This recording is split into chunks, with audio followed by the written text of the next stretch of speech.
Consider the following statements regarding the likelihood ratio test. For a given size alpha of the test, the non-randomized Neyman-Pearson and likelihood ratio test of a simple hypothesis, again simple alternate hypothesis, are equivalent.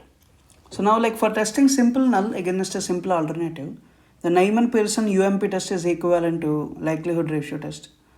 So therefore, like statement 1 is correct.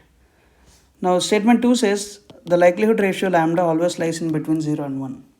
So that is also true, because the likelihood ratio is generally defined as ratio of maximum likelihood under the null over the entire parametric space. So therefore it should be in between 0 to 1, because by definition, like since we are maximizing the whole space, so like maximizing whole space can't give us like less than maximizing over the null. So therefore statement 2 is also correct. Now statement 3 says for testing null hypothesis against any alternative, the likelihood ratio test is a function of every sufficient statistic for theta. Now this is also true, because this follows directly from the factorization theorem, and hence the likelihood ratio can always be written as a function of every sufficient statistic. So statement 3 is also correct.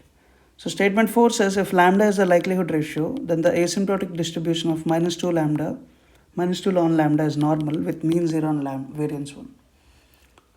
Now this is not true, because under regularity conditions, the Wilks theorem says that under null hypothesis, this -2 ln lambda, this converges to distribution to a chi-square distribution.